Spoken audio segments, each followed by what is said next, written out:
Работи? Само един. Другите отидаха на море. Много смешно. Гледам ги той, защото един сега ми е приятел във Фейсбук и е пуснал снимка на гарата в Бургас, отишли с влак.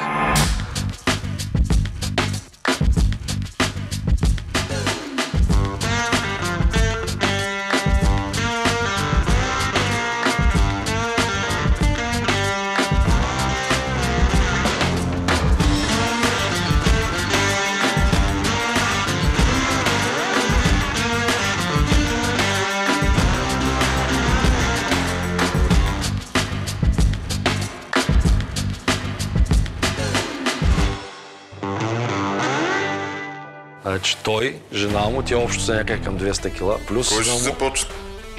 Почнахме ли? Почнахме, да. Той е ли? Кой ще започне? Радо. Както е традиционно, Както е традиционно, няма да... почваме с бастунски поздрав. Здравейте, ние сме Лайнхънт и после продължаваме. Здравейте, ние сме Лайнхънт. Аз съм Радослав Стефан.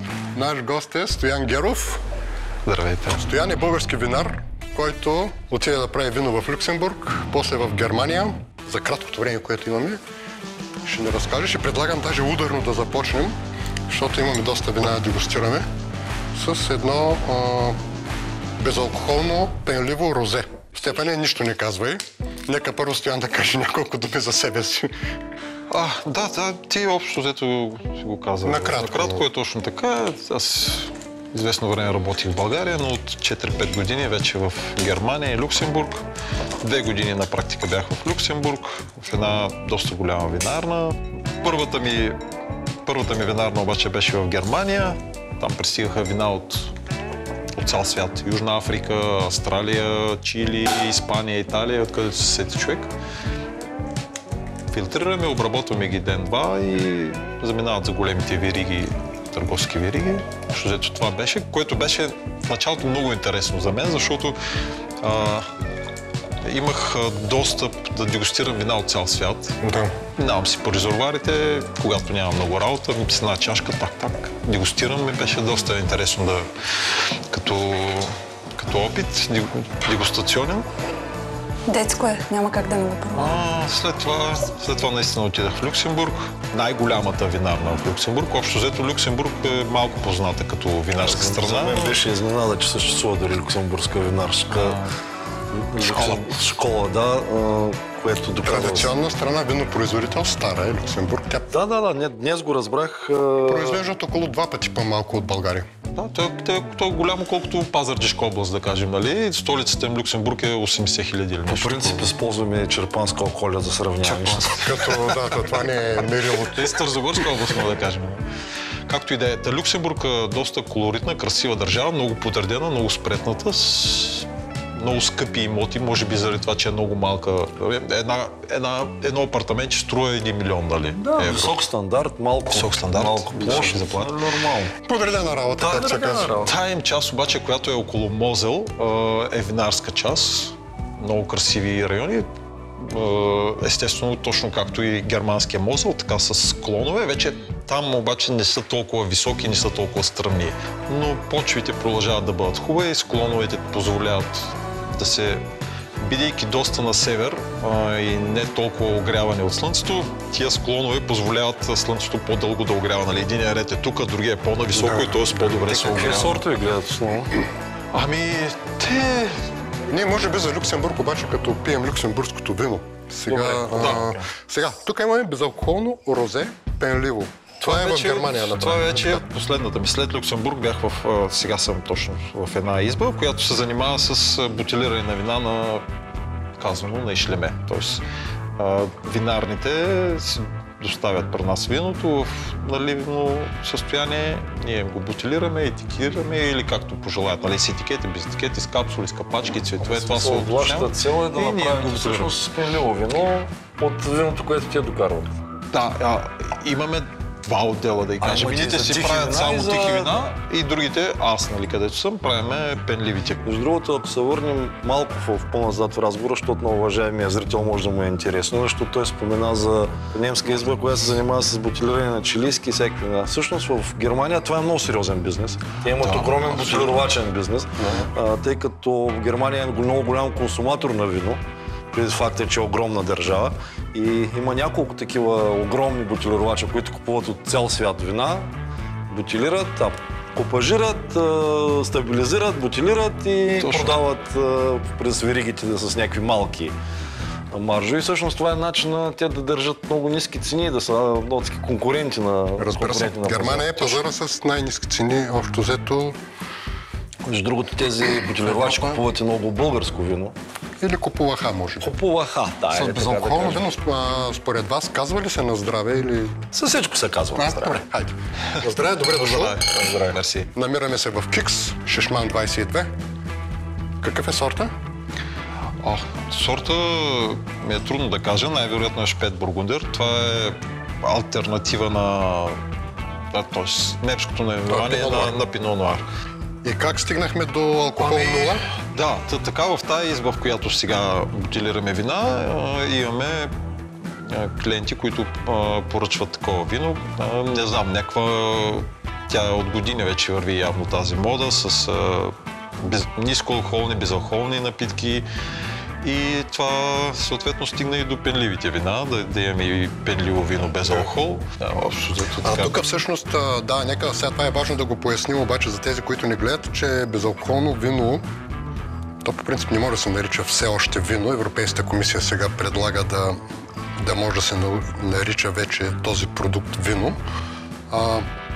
Тук имаме обезалкохоляване. Всъщност, с обратна осмоза е отделена алкохола. Точно така. То пристига, този процес на обратна осмоза не го извършваме при нас. Общо взето в Германия това също е един сериозен бизнес, но една такава апаратура струва доста пари и общо взето трябва да е доста оборотно. Да има смисъл за да има тази инвестиция. Германците са много така стегнати и организирани. Те са пресметливи, да го кажем. Те няма да си хвърля, дай сега тук да имам тази инсталация, нали? Както ние в България. Малки изби, имам си бутилиране, аз искам да си имам всичко отдолу. Там при тях няма, ето както примерно нашата изба. Ние един голям район от Пфалц и също от Рейнхесен, околните 10 на 20 села и може би това са над 200-300 изби, идват при нас да си бутилират виното. Защото той е малка изба и си казва, добре, защо за 2-3-5 дена аз да инвестирам в скъпи бутилиращи, това са и хора, труд и машина. Тая машина тя се чупи, трябва да я поддържаш и въобще... Във Франция, знаеш какво съм виждал? Това нещо... Виждал съм подвижна бутилировъчна линия, сложена на едно ремарке, когато обикаля по избити и им бутилира на хората виното. Също го има и в Германия, и в предполагам много други. Нашата е стационарна. Добре, като го алкохолим това вино, какво става с алкохола? Всъщност, какво се случва с алкохола? Той изчезва или се събира? Той се събира, той се отделя. Тия машини, които работят на обратна осмоза, при много голямо налягане, те са едни тръби, които помежду има такава пак тръба мембрана и при точно зададени стойности на налягане, алкохола, бидейки по-рядък от водата... Молекули преминават. Да, те преминават през точно определен размер мембрана с точно определено налягане. То е установено при какво налягане и при какъв размер на мембраните. Слага се такава мембрана, упражнява се такова налягане и съответно алкохола преминава там. Той се събира, изтича отделно. Смисъл, там излиза някаква течност, която има някакъв алкохолен градус. То тече така през системата и от едната страна влиза като вино, от другата страна вече е обезалкохолено, а той, който е минал през мембраната, алкохола той се отделя отделно и се използва за някакви други технически цели, за сладкарска промишленост или нещо друго, защото той си е биологичен алкохол, не е някакъв химически алкохол, нещо. Да ви кажа честно, не е много голяма работа. Не знае какво, да. Абсолютно. Това е... Просто любопитен продукт съществува. Любопитен продукт, да. Добре е да се знае, че съществува и такова нещо. Да. може да се използва за някакви коктейли или за някакви други неща, но така като вино, не е нещо, кой знае какво, да. Поне има вкус на вино, защото аз съм пила някои безалкохолни такива, които са по-скоро като сокчета. Те са по-скоро някакви лимонади. Тези детски, така Не наречено само детско детски, има шампанско. и други, където са пуснати безалкохолни вина. Мисъл, какво значи колко? Аз на пазара има според мен едно единствено. Няма, не. Три има в момента. В един супермаркет бях гледала един така добър щанд с розета, всякакви видове вина, които бяха безалкохолни. Така, второто вино. Шато де Шенген. Това е символично. Символично, да, точно. Ама смисъл, всъщност за същия Шенген ли става дума? Да. Шенген е Люксембург. Едно много малко селце. Аз ходих с колелото там. Той е разположен на Мозел. Много интересно ъгълче, да го кажем, защото като застанеш от люксембургската страна има един мост през Мозел и там много интересно стоят две табели. Нали, минаваш моста и пише 2 км до Дойчланд, 1 км до Франция. Нали. Тоест ти, минавайки по този мост, от едната страна от другата страна е Франция. Всъщност трите държави там. Трите държави на един ъгъл там се събират. Имам неприятното усещане, че това вино е старлано. Сега ще видим. Това е, мисля, че 18-та година. Не. Ще видим. Тапата ми се стори твърде. Направо си мокра отгоре. И сега ще видим. Сега ще видим. Възможно е, аз... Това са shit happens, както знаем. Хората, ние сме говорили, че хората си губят около 6% от реколтата заради тапи на световно ниво. Да. Аз много интересна изба тая в Люксембург, когато отида в началото и са ми попадали вина 88 година или 86 или нещо такова. Вина, които са на по 15-20 години, ризлинги. Не само ризлинги, но ризлингите се бяха запазили най-добре и които действително ставаха за пиени и бяха в уникално добро състояние. Ризлинг да държи. Нали, общо взето при нас бяло вино, когато е на някакви такива 2-3-5 години вече... Се счита, Да, а това бяха на по 15-20 години вина, които бяха... Не само това, в България продължава да битува мнението, че бяло вино второ вече, предната година реколта вече не е за пиене, което всъщност е абсурдно, но това сме оговорили така. Тук има някаква дива ягода, много очарователна. Сега тук сорта е Осеруа. За Осеруа... Осеруа всъщност е сорт, който е разпространен в Алзас, Германия и в Люксембург. Ами какво да знаеш, Осеруа е по генетичен път е установено, че е кръстоска на Пино, така генерално казано Пино. Някой Пино. И един сорт, който се казва Гуе Блон. Да, всъщност интересното е, че шардонето е същото. Тоест, то Осеруа, между другото, някъде го считате за синоним на шардоне. Не знам дали от технологията или от района, но ако трябва да сравня с няма толкова много тяло, нали? Няма толкова пълнеж, но като цяло така с доста добри киселини и с една хубава приятна свежест се характеризира сорта. Нежно, приятно. Плодови аромати, такива наистина, круша, дюля, ти каза ягоди, които малко по-отиваме към други плодове, ама да. Няма, аз открих някакви, много... Има доста такова плодова салата, да го кажем. Много е хубаво. И хубави киселини, прекрасно. Според мен специално това бутилка има леко окисление, но да не влизаме в този детал. Общо взето в тяхния, в този район там около Мозел и около Люксембург, вината са винаги така малко свежи, киселините са така в доста добро състояние. Вината въпреки годините продължават да бъдат достатъчно свежи и приятни, но това си е типично за района. Там лятото не е много горещо, хладно е, лозята и гроздето, нали, не озряват прекалено много, не презряват.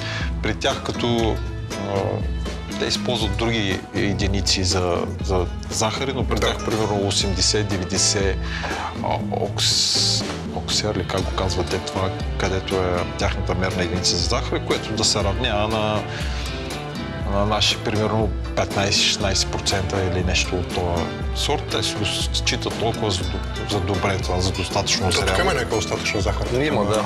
Ами те трябва да ги имат, защото иначе тия киселини ще станат вече прекалени. Високи киселини. Там всъщност маслото видно е бяло. Правят ли червено? Масло, да, правят, но специално около Мозел, може би единственото червено вино е Пино Нуар или така при тях наречен Шпет Бургунден. Та-да-да-дам, Пфалц.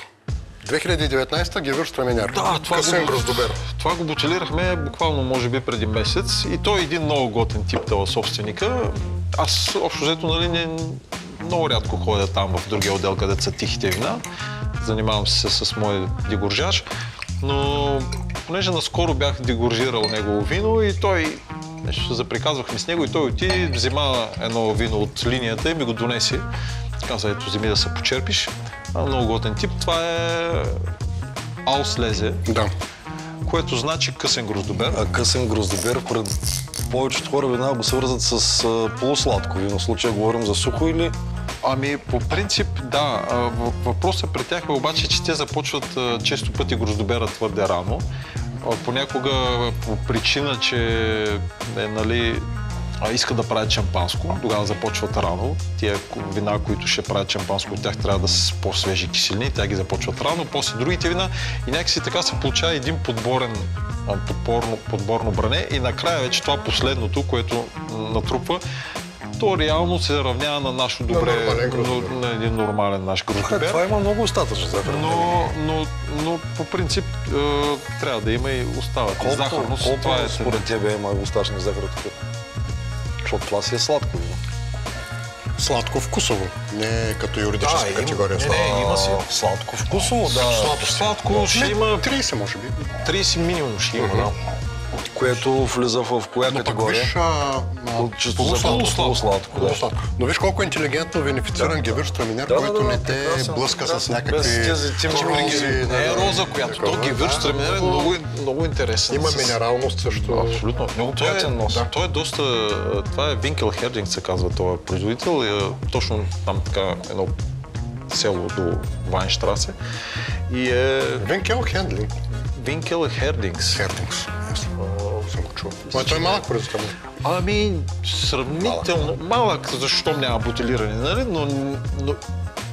Но за така германски погледнато не е много малък. В смисъл такъв, за нашите разбирания, това е една малка изба, но в Германия малките изби са примерно нещо като тая стая, нали? Той си има една къщичка и там си долу в мазето си бърка, но той има поне 200, предполагам, 200 декара или повече лозя, което вече си му е така нормална изба. Да.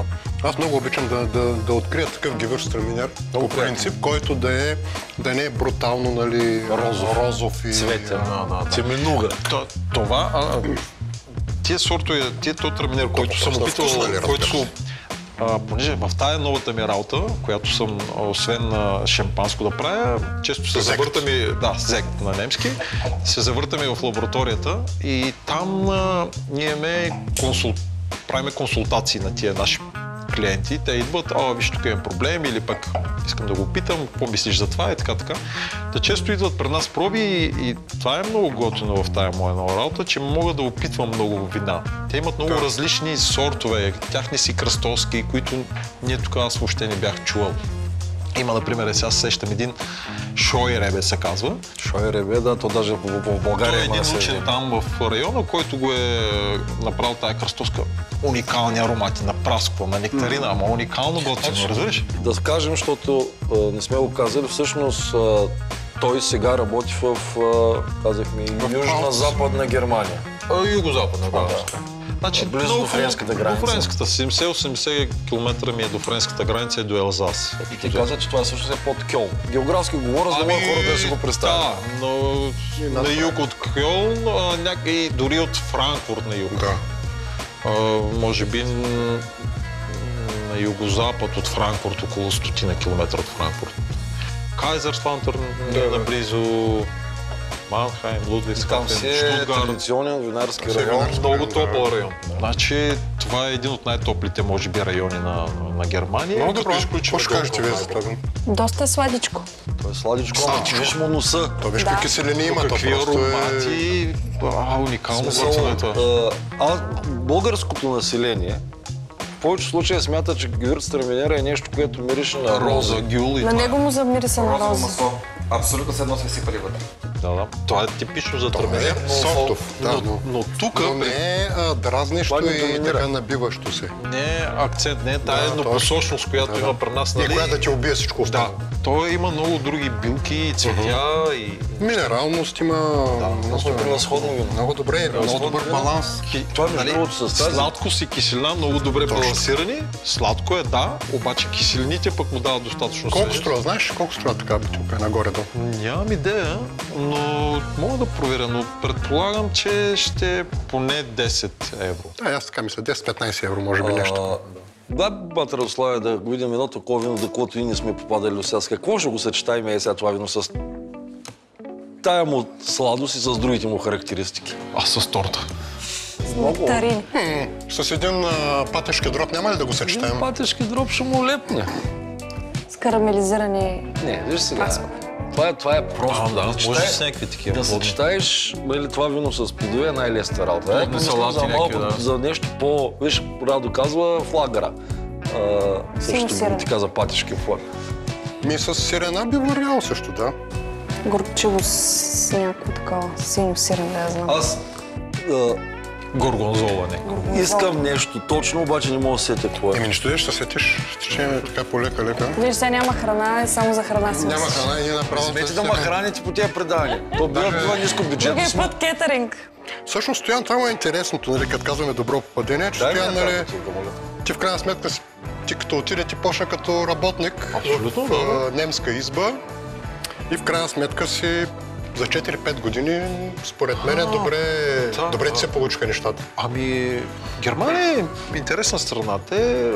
Никой, нали, както и Люксембург и Германия, българите не признават Германия, нали, нещо като винарска страна. Нали, винарската страна, това са Франция, Испания, Италия, нали, общо взето. Дори Австрия, нали, повече я познават като... Да, това ми харесва. Това да се пие, да се лей. Значи Австрия е известна в България като винарска страна заради усилията на няколко човека, които ние лично познаваме по имена и имаме телефонните им номера записани. Те свършиха страхотна работа, нали, по отношение на австрийското вино. Като Германия е по-остава лекси в сянка, но за Яна. Но има... Извинете. Яна, може би, и аз съм първият човек, който сещам, като говоря за австрийски така е, вина. да. Факт е, че... Но германските вина също имат много добро развитие в последните години, особено с това глобално затопляне. Пред тях вината озряват вече доста добре, работи се много с наука и в лозята и в винарните. Нали, има... Сигурно най-вероятно се е прекаляла с науката по френски, по немски, нали, места. Не, но общо взето, да, има всичко. Там сериозно работят. Но има, всичко върви ръка за ръка, има си постоянен контрол и в лозята, като е бил си е задължително бил, нали, примерно аз правя бил шампански някакъв при мен и те имат една категория Деметър, която е повече от бил, нали, там бил не е достатъчно чисто, за да имат още едно стъпало Деметър, което един ден правим ликьор за един такъв, подготвям ликьора за едно такова пенливо вино и от лабораторията викам, ти каква захар използва тук за ликьора? Викам, бил. Ама той е Деметър. Викам, какво? Трябва да поръчаме Деметър захар. Викам, и това ли има? Значи, представи си да поръчваме Деметър захар, която е, не знам, на билото, нали? Добре, това не е ли малко прекалено сега? Не знам. Прекалено е.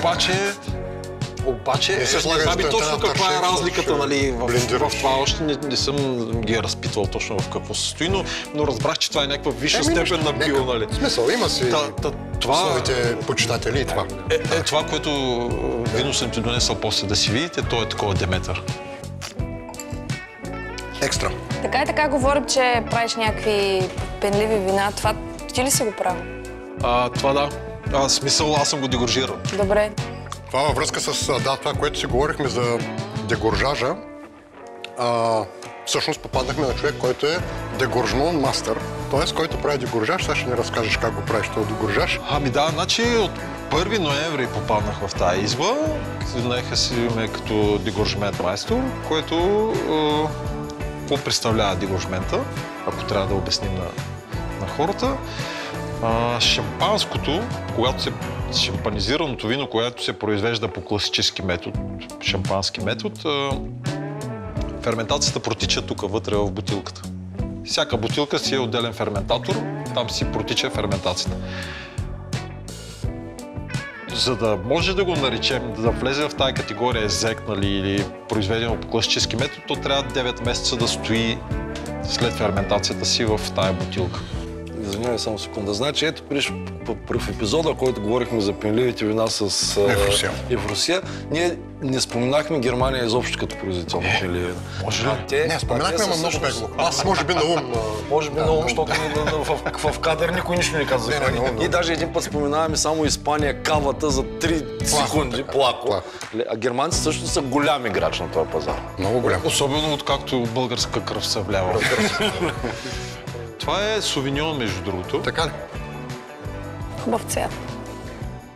В смисъл много приятно, но единствено нещо, което мога да търся, ако ще тръгна да търся проблеми, е, че малко късо свършва рязкото. Значи първо не сме в подходящите чаши, второ е малко топло в момента, въпреки че... Да, шампанизираното вино е хубаво да бъде още малко охладено, но свежест. Има. Много приятно. Просто това... Но пък този характер Сувиньонов го няма, нали тук? Имат го... Що бе, има някакъв. Аз не мислех за Сувиньон, когато... Тривисто, има нещо тривисто, да. Значи те имат култура, да го кажем, имат навик, имат просто това традиция да пият пенливи вина. При нас се пият общо взето при повод. Те могат да си седнат и да си пият. Това е хубаво. Това за лятото едно такова свежо, приятно вино, защото... Я иди на площада в, примерно, Пазарджик да виждате колко бутилки просеко се изпият в заведенията. Значи след епизода на Wine Hunt за пенливите вина, според мен се вдигна тази консумация, нали? Аз така мисля. Значи не трябва да се забравя, че ние живеем в много измислен бабъл. Той пък е доста приятен бабъл. Да, приятен, аз го харесвам. Но той е много малък бабъл, който... Малък, но какво? Ето виж какво интересно хора. Стоян, който е почнал от... Вие можете ли да си представите? Стоян е почнал... Той е създал много неща, за съжаление, нямаме време с него, можем и много други епизоди да направим, нали, и за дома на виното, който вече го няма, за съжаление. Боли ме сърцето. И за първите малинови вина, нали, където... Нали сме се разбрали малиново и вино в едно изречение да не го казва? Това, нали, може да се разправяте с него после. Това се занимавах по едно време. Но Стоян в крайна сметка е почнал като общ работник в една германска винарна. Станал е в момента дегоржмон мастър и Wine Hunter в Люксембург и Германия. Това е една прекрасна кариера и смятай какво още пред него предстои. А той е млад човек. Той е младо момче на здраве. Има, няма 20. Здраве, да се видим другия път в Люксембург. Ами супер. Свършихме. Добре, ай, чао. Супер. Ти си чао.